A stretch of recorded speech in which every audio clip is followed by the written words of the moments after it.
ఒక మంచి పని చేయాలంటే ఎన్ని తిప్పలు పడాలా అని నాకు ఈ రోజు అనిపించింది. అందరికీ చేసాం ఆలాంధ్ర సైకిల్ రైడ్ లో. ఈ రోజు డే 46. టైం వచ్చేసరికి నైట్ 12 అయింది. ఇప్పుడైతే మనం భీమవరం జంక్షన్ రైల్వే స్టేషన్ లో అయితే ఉన్నాం. నర్సాపురంలో 10:30కే స్టార్ట్ అయ్యి భీమవరం జంక్షన్ కి అయితే వచ్చేసాము. వైజాగ్ ట్రైన్ కోసం అయితే వెయిట్ చేస్తున్నా. 12:30కి అయితే వస్తుందంట. ట్రైన్ లో సీట్ అయితే దొరకలేదు, కానీ రాజమండ్రి గోదావరి చూసే అదృష్టం అయితే దొరికింది. ఇప్పుడైతే మనం వైజాగ్ లో ఉన్నాం. టైం 10 అయినా సరే మనం ఎక్కాల్సిన ట్రైన్ అయితే ఇంకా రాలేదు. అలా చాలాసేపు వెయిట్ చేసి ట్రైన్ వచ్చిన తర్వాత ట్రైన్ ఎక్కేసి శ్రీకాకుళం అయితే వచ్చేసాం మనం. ఇది శ్రీకాకుళం రోడ్డు రైల్వే స్టేషన్. ఇది ఆమదాల వలసలో ఉంది. ఇక్కడ నుంచి శ్రీకాకుళానికి 10 కిలోమీటర్లు ఉంటుంది.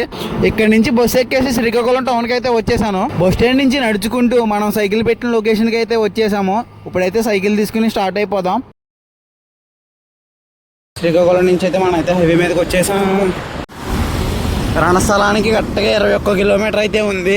మన టైం బ్యాడ్ రణస్థలానికి ఇంకొక 10 కిలోమీటర్లు అయితే ఉంది. 10 కిలోమీటర్ల రణస్థలం అయితే వెళ్ళిపోదాం అనుకున్నాం.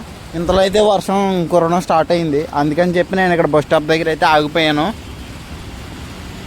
రణస్థలం వెళ్ళిన తర్వాత మన సైకిల్ అయితే వేరొకరికి ఫ్రీగా గిఫ్ట్గా అయితే ఇచ్చేద్దాం అనుకుంటున్నాం. ఎందుకంటే ఈ సైకిల్ మనతో దగ్గర ఒక 3000 కిలోమీటర్లు అయితే ట్రావెల్ చేసింది.